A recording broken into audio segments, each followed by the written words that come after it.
সুপ্রিয় দর্শক, 13 বছরের তরুণীর সাথে 38 বছরের বৃদ্ধের বিয়ে, এই নিয়ে এলাকার মধ্যে চাঞ্চল্যের সৃষ্টি হয়েছে। আমরা একটু তাদের মুখ থেকে শুনবো বিস্তারিত। সুপ্রিয় দর্শক, আগে ভিডিওটি শেয়ার করুন, তারপর ভিডিওটি দেখুন। আচ্ছা বড় ভাই, আপনারা ভাই বললাম না চাচা বললাম, এটাই বুঝে পাইতেছি না। কিন্তু এই যে একটা কাম যে করছুন, আপনি যে বিয়ে করছুন এই ছেলেটারে, তার বয়স তো একবারে কম, মাত্র 14 বছরে পা দিছে। আপনার বয়স কত? আমার বয়স 38 চলতেছে। আপনার বয়স 38 বছর। উনারে আপনি বিয়ে করছেন কয়দিন হয়েছে? এই তো 15 দিন। 15 দিন হয়েছে। আচ্ছা, আপনার সম্মতিতে কি উনি আপনাকে বিয়ে করছে? হ্যাঁ জি ভাইয়া। আপনি কি দেখে ওনার প্রেমে পড়ছেন, ওনার কাছে বিয়ে বসতে রাজি হয়েছেন?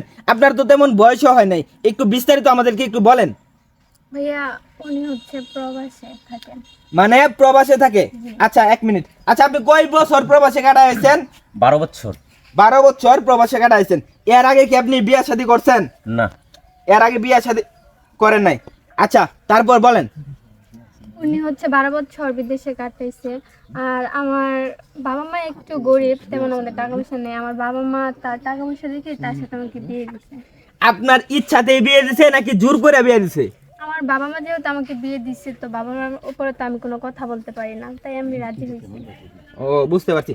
আচ্ছা ভাই, এখন আপনি যে এই মেয়েটার যে বিয়ে করছেন, গ্রামবাসী কি বলতেছে জানেন? যে চাচাই কামটা করছে কি, আপনারা কি বলেন?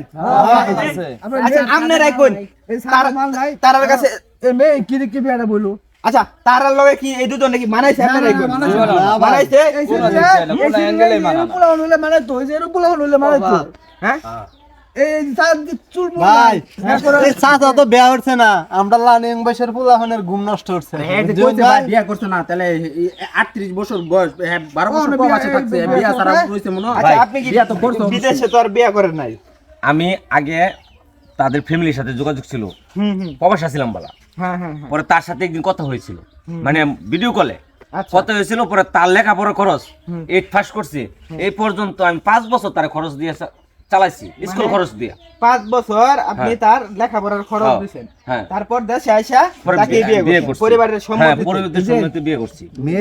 মা বাপ মনে হতে হারলু ববুরেছি। আচ্ছা, মেয়ের মা বাপ আমারও মনে হয় এইটাই। হ্যাঁ, আচ্ছা ভাই, এখন আপনারা কি বিয়ে করে কি সুখী আছেন? হ্যাঁ, আমরা সুখী আছি। কিন্তু গ্রামবাসী সুখী নাই। যেমন গ্রামবাসী তো আপনারা নিয়ে খুব মন্তব্য করতেছে, নানান মন্তব্য করতেছে। হ্যাঁ, যে আমার ভাইয়ের সমান, হ্যাঁ আমার আঙ্কেল ডাকতেছে, যে একদম ছোট বড় মানুষ আমার সময় বয়স ওইটা আঙ্কেল ডাকে।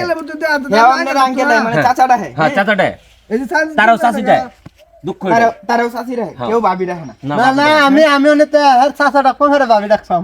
মানে তারে চাচা ডাকবেন, তারে ভাবি ডাকবেন। হ্যাঁ ভাই। আচ্ছা আচ্ছা ভাবি, আপনি চাইলে কিন্তু আরো সুন্দর, আরো স্মার্ট, হ্যাঁ আরো ছেলেদেরকে কিন্তু বিয়ে করতে পারতেন। হয়তো বা আপনার চাইতে 2 বছরের বড় বড় থাকবো, কিন্তু এই চাচা তো কম পক্ষে আপনার কাছ থেকে, আপনার চাইতে 20 বছরের বড়, আরো বেশি 22-23 বছরের বড়। আমি বুঝা মেয়ের বয়সী 20 বছরের বড়। মেন কথা হলো কে বিয়া দিছে, কিন্তু তেমন এই সংসার টিকতো না। এই যে এসব পোলাপানের কারণে দেখবেন যে বহুদিন পরে এমনি যাবো গা। আচ্ছা যাই হোক, এটা ভাই হ্যাঁ রে, কারে কি দিয়ে গঞ্জা চাচার বেড়া ঠিক রাখতো, বেড়া মেলা দিন ধরে সম্পর্ক বিদেশের সাথে কথা কইতো হয়। ও, এই জন্য। আচ্ছা যাই হোক, আমরা দোয়া করি আপনারা সুখী হন। সুপ্রিয় দেশবাসী, ভিডিওটা শেয়ার করে ছড়িয়ে দেন এবং তাদের জন্য দোয়া করবেন যাতে তারা সুখী হতে পারে।